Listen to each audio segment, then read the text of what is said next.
I appreciate you following this episode with Dan Ellsworth. He is the author of the recently published book, Marxism, a Latter-day Saint Perspective.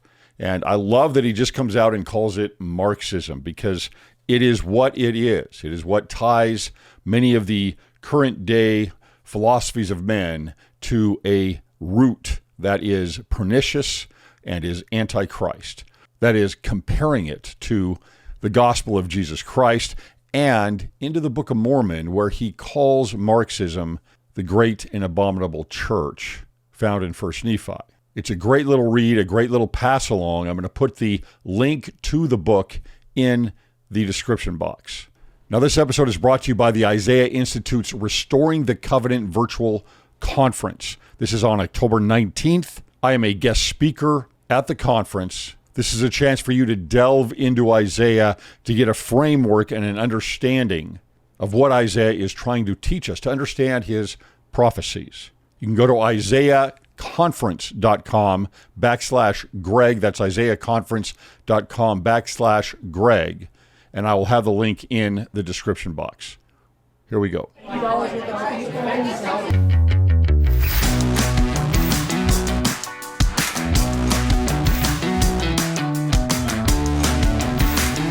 All right, welcome to Cwic Show. My name is Greg Mattson, and I am your host. In this episode, we have brought back my friend Dan Ellsworth. Dan, how are you doing?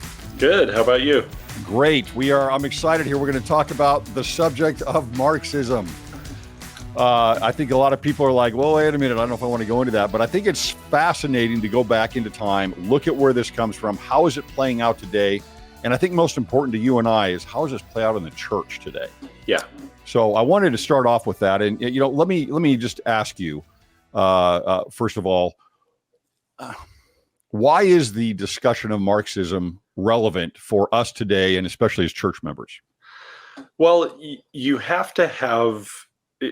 It's important to name things correctly, and sometimes I just get tired of hearing kind of vague terminology used for this ideology. Yes. That goes through the church, that goes through society, and nobody quite knows what to call it. And it does have a name. It is Marxism. That is the name. And I've gotten tired recently of people saying, oh, it's not Marxism, when we do critical race theory and some other things like that. And those things absolutely are part of Marxist ideology. There's no question about it. So very, very important to give things, their proper name. And that's the name for what we see.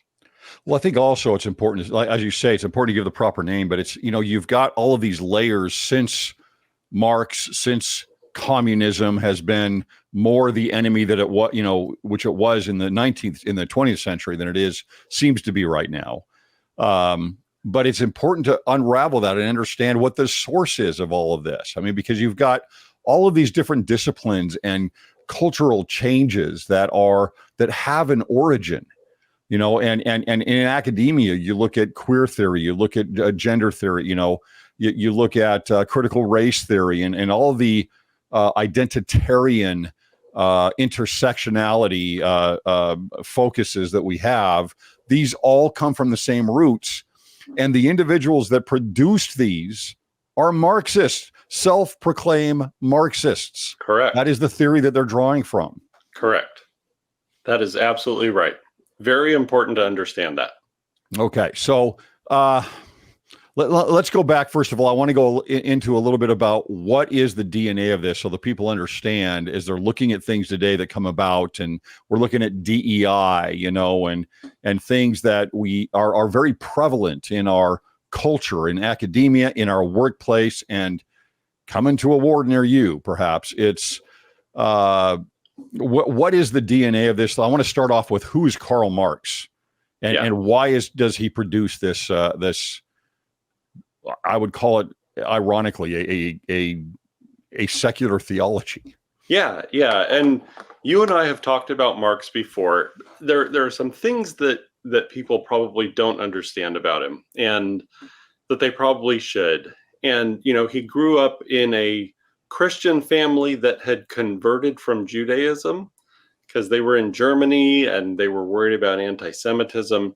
So they converted to Christianity kind of out of convenience. And he basically performed kind of the normal Christian life growing up, as a kid. And but as he was kind of approaching his university years, people noticed a shift. And then when he actually left to go to college, there was a big shift with Karl Marx. Mm-hmm. And he joined a poetry club and he started writing poetry. He joined a group called the Young Hegelians, which was kind of a group of groups of people who followed sort of, some of the thinking of George Hegel, or Friedrich Hegel. Was it Friedrich? I sometimes forget these names. He has like 3 names. So yeah, right. Correct. Right. So they followed Hegel. Let's put it that way. And Hegel had kind of a formula for thinking about the world, which was you look at an idea and you attack it by bringing it into contact with its opposite. And then out of that arises a better idea that ideally incorporates the original idea. And I'll just say, this is called the dialectic. And it's not always wrong. Like sometimes that actually works for figuring things out, right? But for some people, like Karl Marx, it became the whole way that they see everything. Like they see the entire world that way. And they cannot help but do this to everything, right? Yeah. Even in situations where it shouldn't be done, the dialectic. And so he fell in with this crowd, and among them were people who had what we would call Satan admiration. They had been raised religious, and then they gravitated toward Satan, and they kind of saw him as a hero, and here he is, this individualistic being who, he exalts the individual against power. And so it became kind of this sort of oppositional view of Satan that led people to admire him.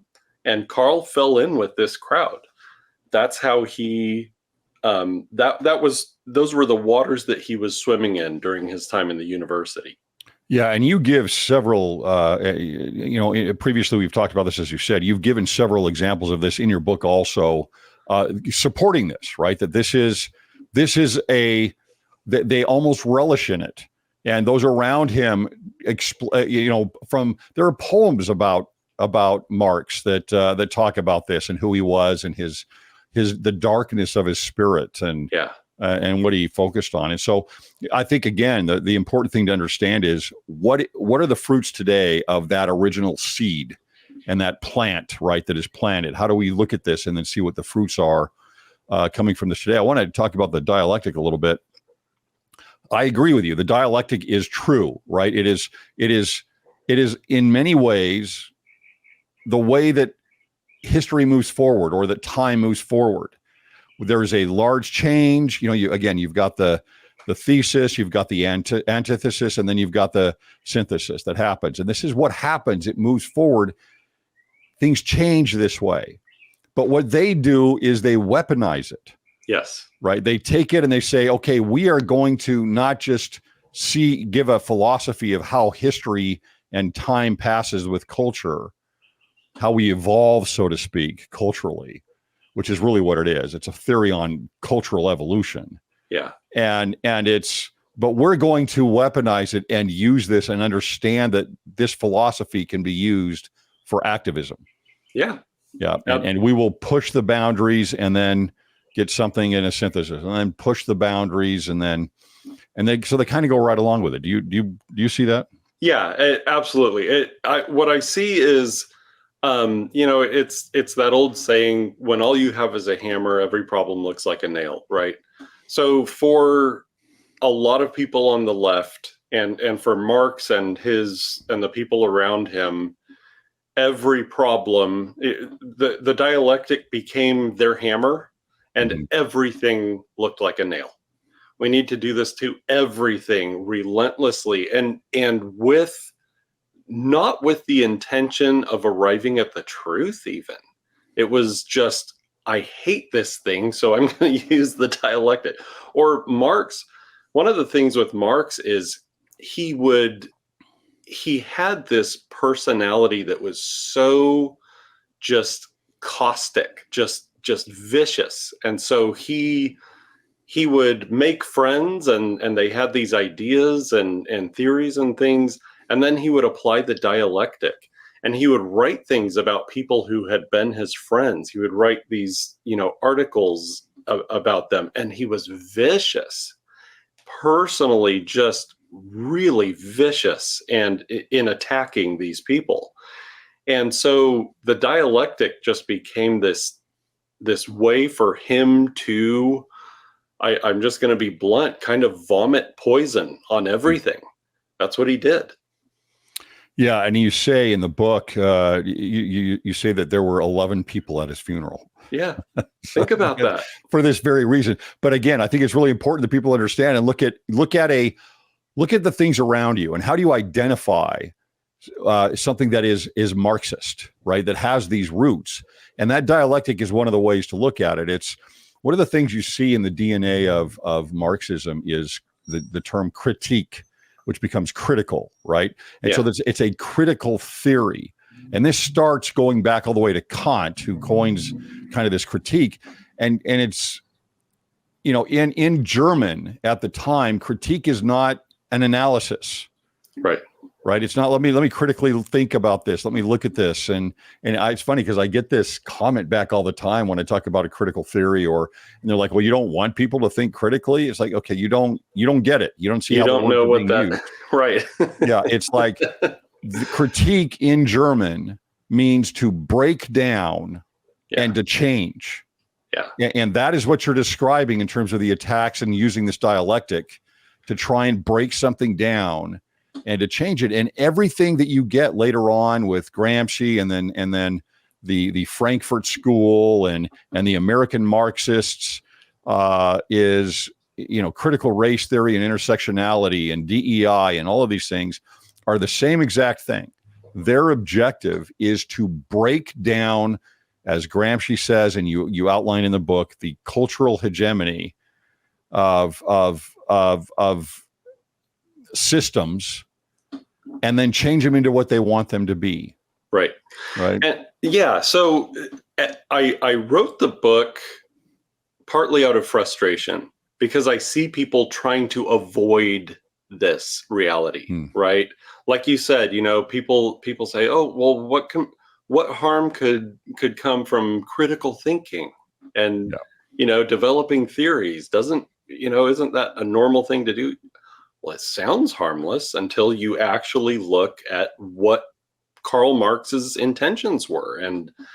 And one of the things, as I was writing the book, there were a few moments where I felt like I was struck by lightning with insight, like, wow, you read some things and they're just incredible. And one of those was Antonio Gramsci. He was an Italian socialist activist after Marx, who just fell in love with Marx's theories, also traveled to Russia and saw what Vladimir Lenin was doing with the Russian Revolution and the Bolshevik Party and stuff.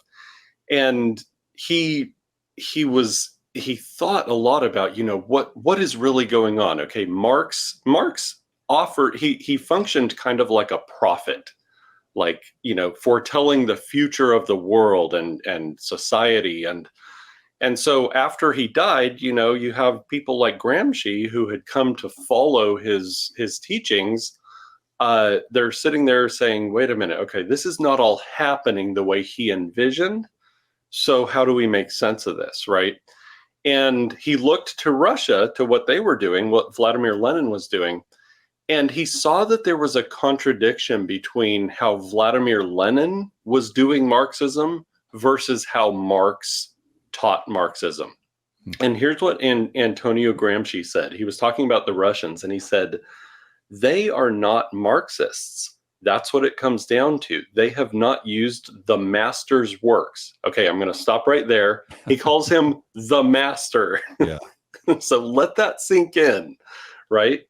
To draw up a superficial interpretation, dictatorial statements which cannot be disputed. Now pay attention to what he says here. They live out Marxist thought, the one which will never die. Okay? The continuation of idealist Italian and German thought, and that in Marx had been corrupted by the emptiness of positivism and naturalism.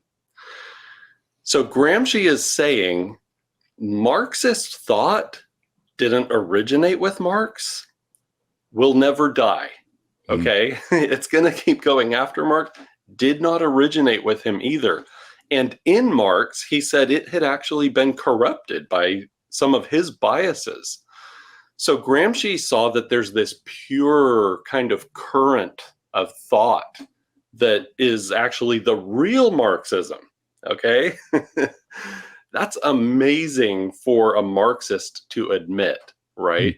Because when you understand what Gramsci's saying there, then the word Marxism, like the real meaning starts to become clear. It's not, it's not Karl Marx's economic theories about communism.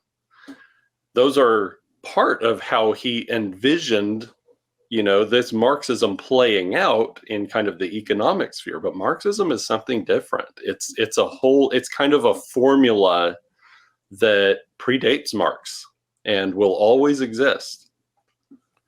Yeah, that's interesting because, and we've had this discussion before, going back into, let's call it gospel history, scriptural history. I think we've talked about Cain and Abel before. I can't remember. Yeah, we might have. Yeah, and then of course the war in heaven. Yes, and what you have there, and I've got some interesting thoughts there also. But it's almost as if, as you say, you're when you talk about Marx's interest and veneration of Satan, then you get this idea with the restored gospel of, well, he's kind of in tune with him, right? In a sense of how what is the philosophy of Satan? Yeah. Right. And what does he want? If you parse out, if you critically think about the war in heaven and the plans that are presented there, it's hard not to draw a conclusion that this, as you're describing, this undercurrent that Gramsci is speaking of is it existed way before we even had the earth. Yeah, absolutely. That's what becomes clear when you dive into this stuff. And what's interesting, one of the things I wanted to show in the book was during Marx's university years, there was a big period of time where he only took 2 classes. And one of the classes was a course on Isaiah by one of his mentors, a man named Bruno Bauer. And Bruno, he was a German student of Hegel, and he was very atheistic, anti-religious, and he was teaching a class on Isaiah in the university. Interesting. I didn't know this. Yeah. So Marx takes Bruno Bauer's course on Isaiah. And so in my book, so one of the things when you think about what is in the book of Isaiah, right? First of all, in chapter 53, you have the most clear Old Testament prophecy of Christ, right? But in chapter 14, you have the most clear discussion of Satan in the Old Testament. And that's where you have this, it starts out with Isaiah talking about the king of Babylon, and there's kind of this archetype shared between the king of Babylon and Satan. And it's the passage where he says, how art thou fallen, O Lucifer, son of the morning? And he talks about these figures who think they're gonna build this tower up into the heavens, and they're gonna rule, and they're gonna be like God, and all of these things, right? And so when you look at Marx's poetry, so his poetry has these satanic elements to it. And I identified and I put it in the book. You can actually see where these elements of Isaiah 14 registered in him, like That's from true. taking that class with Bruno Bauer. And he's actually identifying with this Satan figure in Isaiah 14. Yeah. So I wanted to show that because frankly, there are a lot of people who go to college and they might take a course in Marxism, or they might have a university professor who is a Marxist. And they come to think that it's this cool, edgy, system. And wow, look how cool I am because I did a course in Marxism and I studied under a Marxist professor, right? I want you to see exactly, what the roots of this system are. And this kind of Satan admiration that is at the core of it, that drove Karl Marx. You cannot separate everything that came after from that. You really cannot do that. And again, going back to the point of why you call the book Marxism. Yeah. it's you've got to draw it all together. Now, you write about how Marxism is a response to unfairness. Yeah. Right. So that's a part of this. Will you bring that together both in Marx's own life and then how that has developed through time? Yeah. So think of the time of Karl Marx, the 19th century. During the 1800s, there was a lot. You have the Industrial Revolution going on, and you have a lot of families being broken up to work in factories. You have child labor. You have a lot of actual, like, real exploitative business practices going on in Europe and other places. And so it doesn't, I think it's important for us to recognize that people like Karl Marx saw those things in the world and hated that unfairness. Now, before you go and think, Karl Marx, he had this benevolent view for making humanity better, right? You might conclude that based on what he said about the unfairness that he saw in the world. But his own personal life doesn't reflect that, right?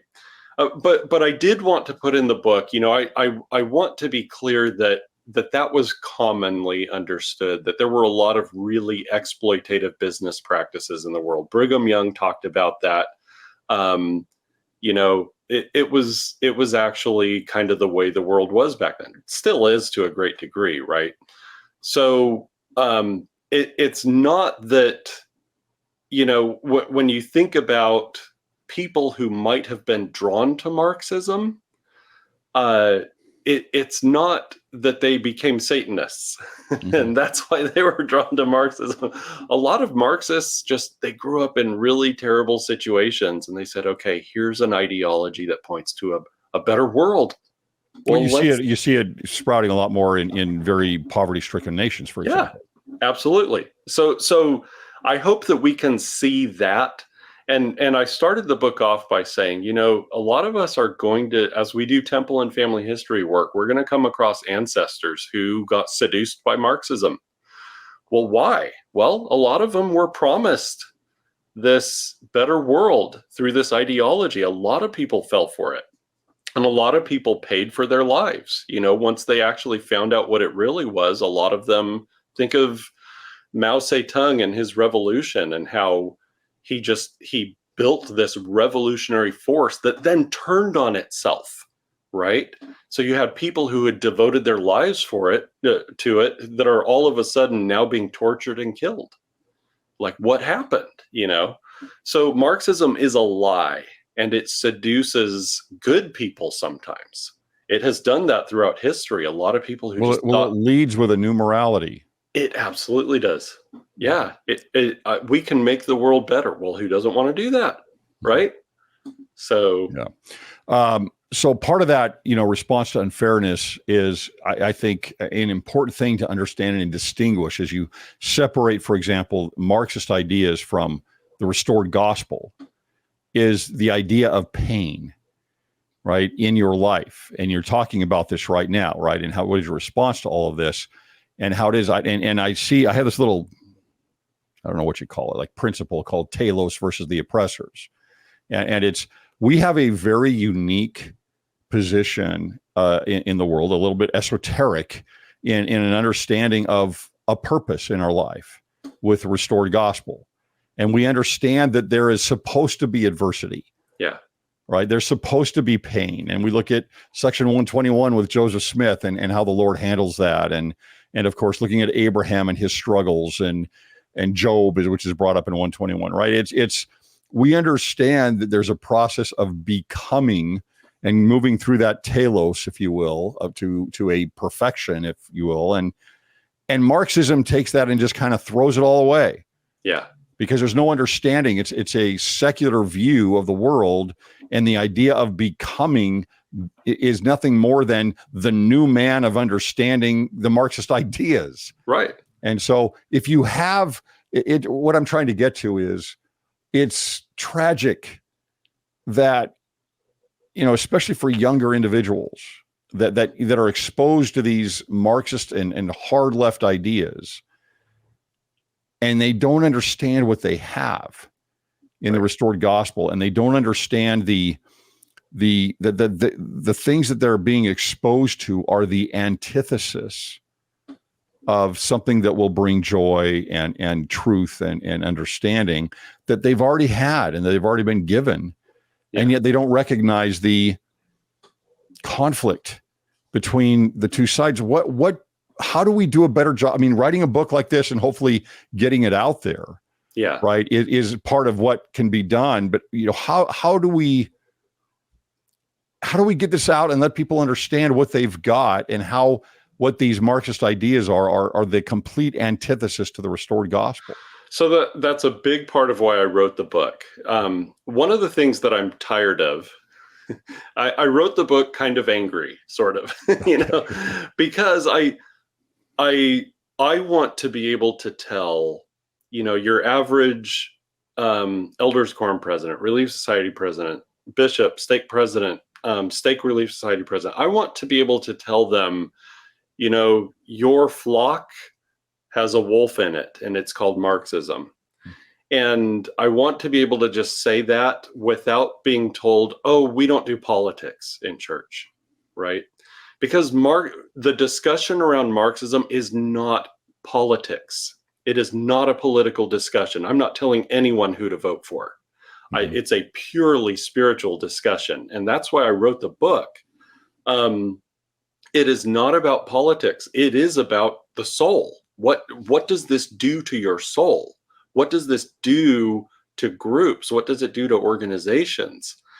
And however people want to vote, that's their business. I don't care. I'm not about that. I want to describe this ideology so that people can recognize it, right? And so that's part of why I wrote the book, is so that, I can actually hand it to a bishop or a stake president who doesn't know what is this thing going on in my flock? What is this? I don't have a name for it. And how do I counter it? How do I teach people, the problems with it? How do I even understand those problems? That's what the book is for. It's to be a pass along resource to get people out of this mindset that Marxism is about politics. It's not. It's about your soul. It really is about the soul. And I love that you brought righteousness versus evil. I mean, that when it comes down to it, it's just the two ways. Yeah, absolutely. So think about this. We just talked about how life is unfair. The world is unfair. It still is unfair. It just is. A lot of us have known illness and tragedy and all kinds of unfairness. We've known the unfairness of seeing loved ones seduced by Marxism. I know that personally. And I hate it. It's not fair, right? Mm-hmm.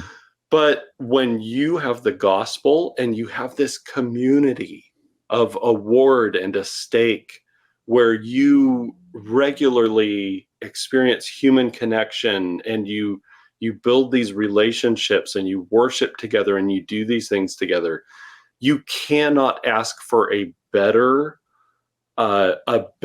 situation to be in when you experience the unfairness of the world, right? When you've got the gospel and a community, love of God and love of neighbor, you're going to weather a lot of things that are going to cause most people to fall apart, right? And that is the answer. It's not Marxism. So I hope that through the book that can become abundantly clear, especially in the discussion of Karl Marx. I wanted to make that point especially clear. Yeah, to add to what you're saying here, because I think it's such an important point to get out there, because we've gone, you go over in the book, you talk about how, back in the day, we had this major enemy, and then the wall fell, and then it's like, okay, well, now maybe this is gone. It's gone away. There had its day in the sun, and now it's gone. And that's not true at all. Nope. Right. It alive is and well. It was already being infiltrated in the academy throughout the United States, starting in the 1930s. Yep. And it just fomented. And so it's crucial for people to understand that a lot of these ideologies today are rooted in something that is anti-gospel and quite frankly anti-Christ. Yeah. Here. And so it's, I don't know. There is so much confusion over this. I see this all the time. I get reports on this, even coming through from within the church, of people that are teaching this. Yeah. And teaching these ideas. And, we need to see where this comes from.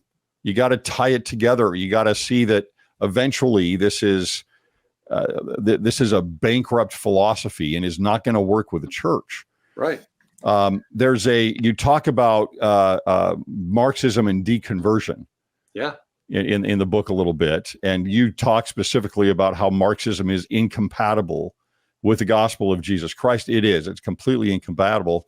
Yeah. This idea of Marx listening to a class on Isaiah and then wresting that scripture. Yeah. Right. Identifying with the Satan figure.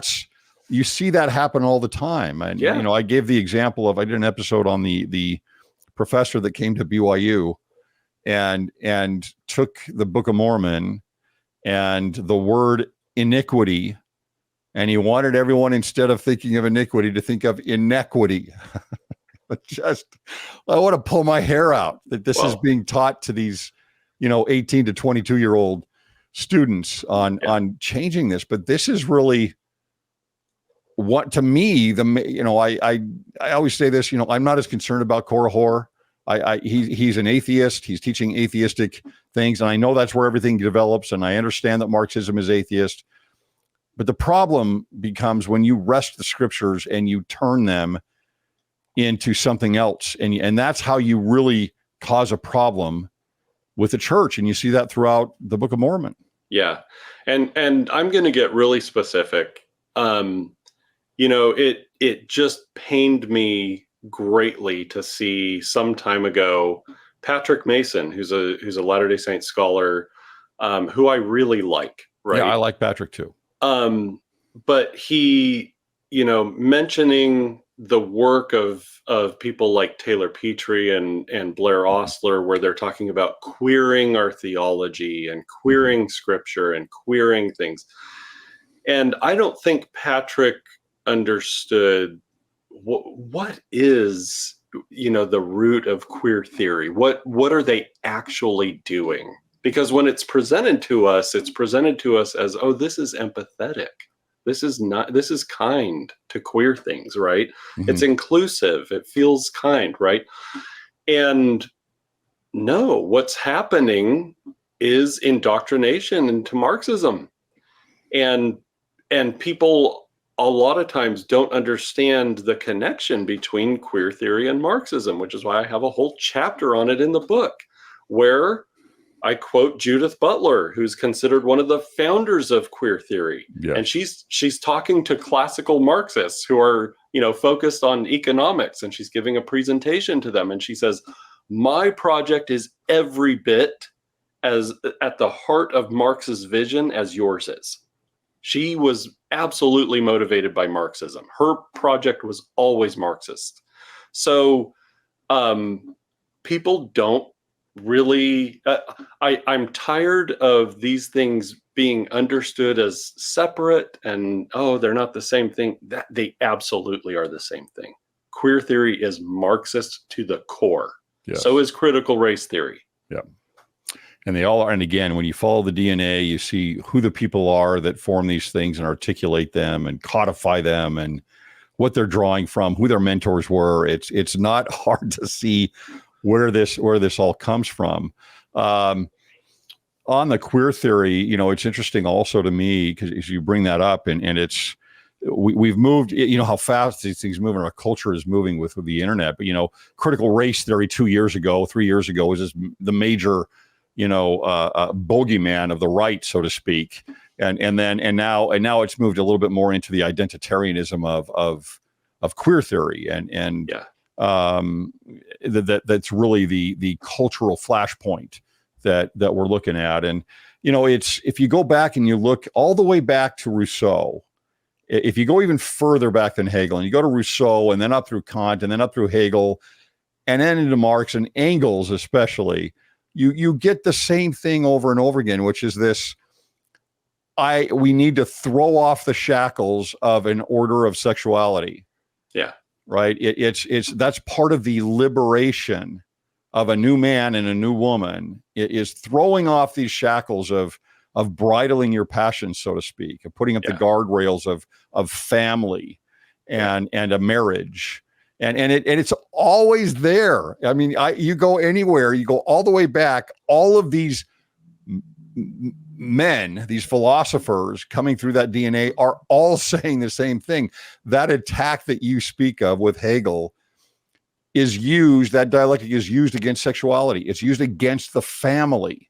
Yeah. And that queer theory is a product specifically of that DNA. Yeah. It is anti-family, and they don't even hide it. They don't even try to hide it. It is anti-family. Yeah. And I see with the comments that I get on videos that I do and the episodes that I do, there's always this.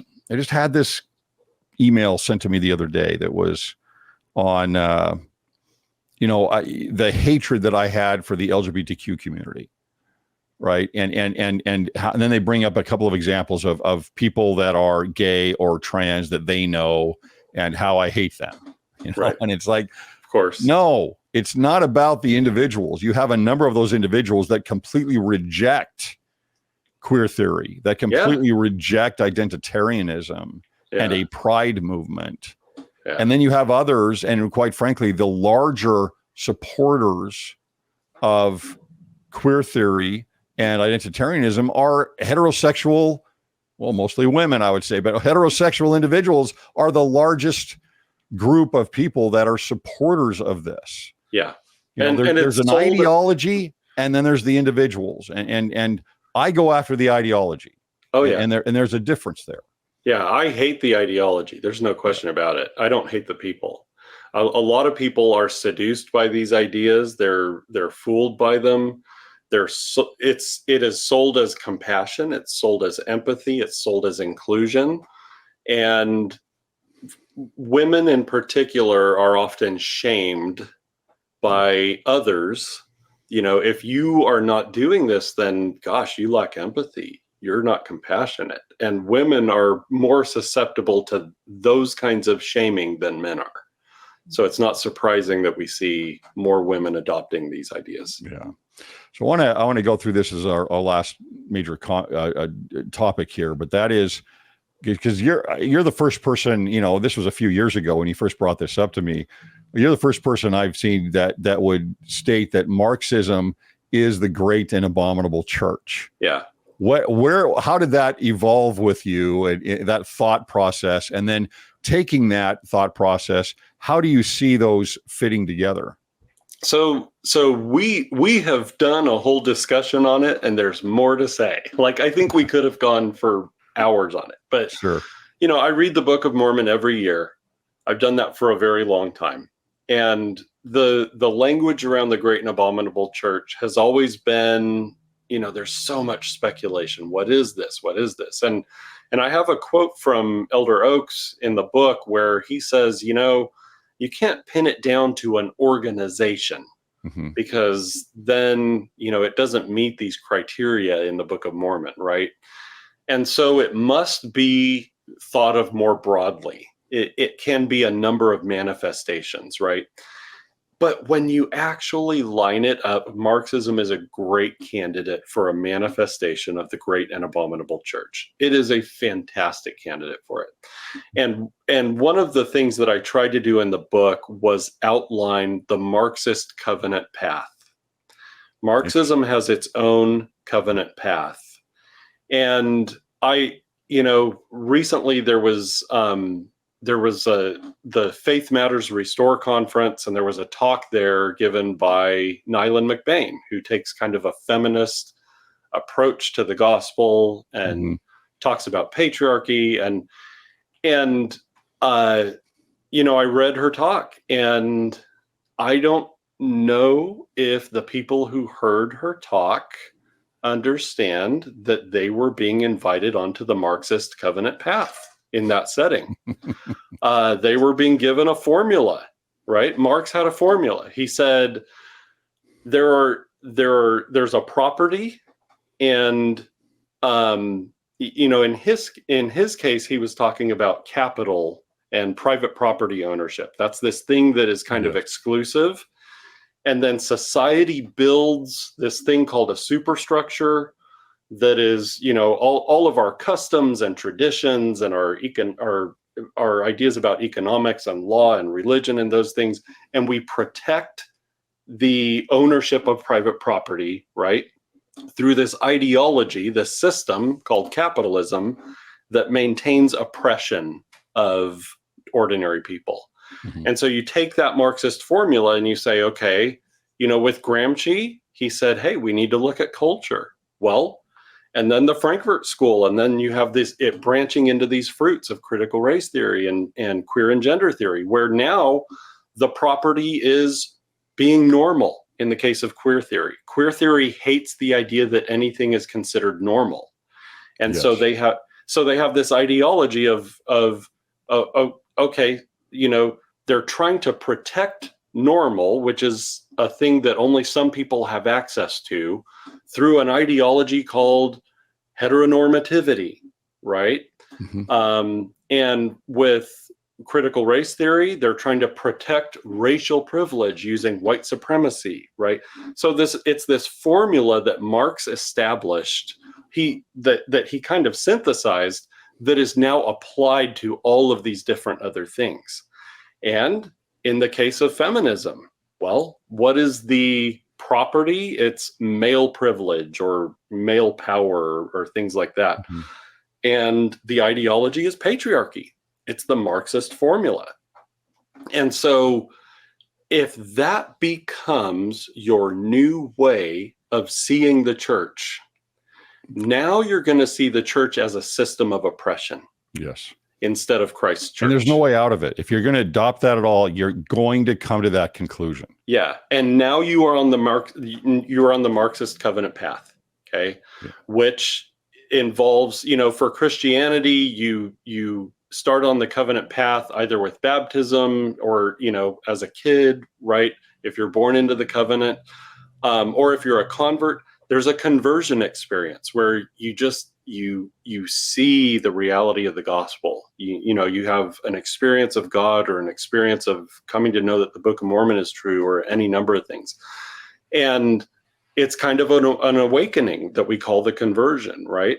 Well, in Marxism, you have this awakening to critical consciousness. Well, now I'm aware of patriarchy or heteronormativity or whatever. So there's this shift in thinking, right?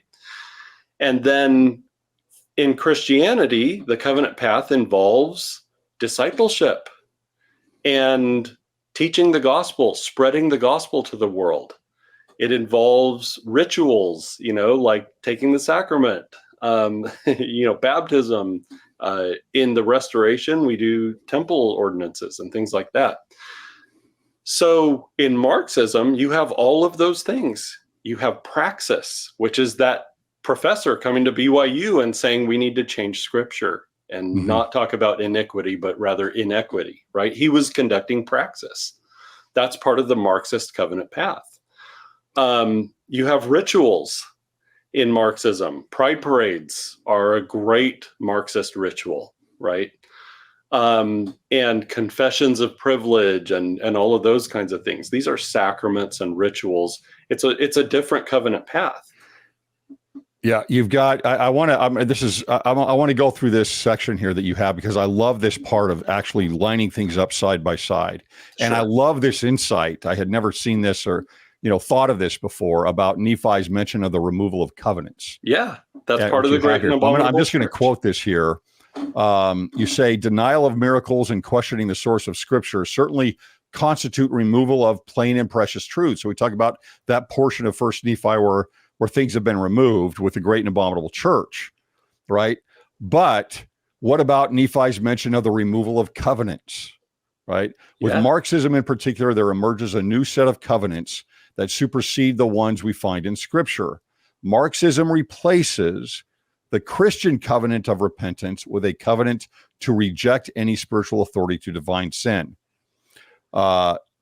Marxism replaces the Christian covenant to love one's neighbor with a new covenant to attack and criticize relentlessly in the service of Marxist ideology. That's that critiquing.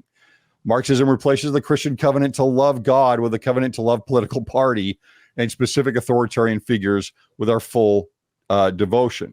Marxism replaces the Christian covenant to spread the gospel with a new godless covenant of relentless political activism. There's your praxis. So that I really like because it is a religion to me because you have all of the ingredients of a religion that, again, it is a religion that is it's not God's religion. Right. It is antithetical to the gospel and replaces it and counterfeits it wherever it can. So I really like that portion there of being able to line those two things up together. So that's another thing I get tired of is when people say, oh, Marxism is not a religion. Okay. And that's why I quoted a Marxist, Erich Fromm, who was part of the Frankfurt School. He was actually an honest Marxist. He got kicked out of the Frankfurt School because he was too honest. And Adorno and Horkheimer they were like, no, you can't say those things. They're, they don't fit the narrative, right? And so he got kind of pushed out of the Frankfurt School. I actually like Erich Fromm for that reason. Man, I hate Marxism, but the dude, I could actually probably sit down and have a conversation with him because he's just honest. This is what he honestly thinks, right?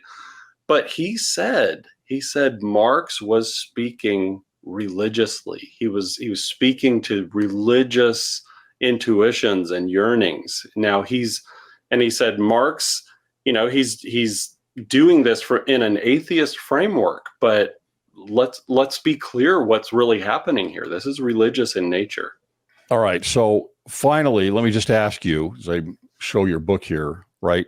What is it that you want most of all for people to get? And by the way, this book it's not too large. It's not too academic.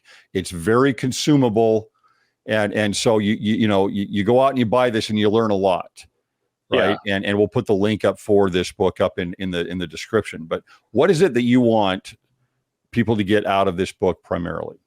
So a lot of your viewers already know that, they understand this. You've been teaching and you've been showing that, we've been lied to a lot, right? We've been told that, okay, there are problems of racism in the church. Okay. That's always been a problem. Well, we've been told that the only answer then is Marxism. Now, you have shown people something different. You've had some great programs that talk about this topic where you have not done Marxism, right? You've not shown a Marxist approach. But if people would pay attention, then the church would get a lot better without doing Marxism. But people have been lied to, and they've been told that if there's a problem in the church, the answer is always Marxism. And I want people through that book to understand that there are other options. And I think your show is a great example of that as well, right? Addressing issues without diving into Marxism. And I want it to be kind of a pass along resource. I wrote the book because I've known so many people who need a resource that's, it's not too hard to read. It's not super cerebral. Most anybody can digest that book. And I've wanted something that people can pass along and say, hey, when I talk about Marxism, this is what I'm talking about. Please read this, and it's not political. I'm not telling you who to vote for. I'm not going there. I want you to think about this in gospel terms. So that is the intention behind the book. That's great. Okay, so I'm going to hold it up one more time. Marxism, a Latter-day Saint Perspective by Dan Ellsworth. The link will be in the description box. Dan, thanks so much. Always enjoy what you have to say. You give a great approach to this. I love, because with you especially, we can talk about this very closely with how it relates to the gospel, and you do a great job with that. Very good. Thank you.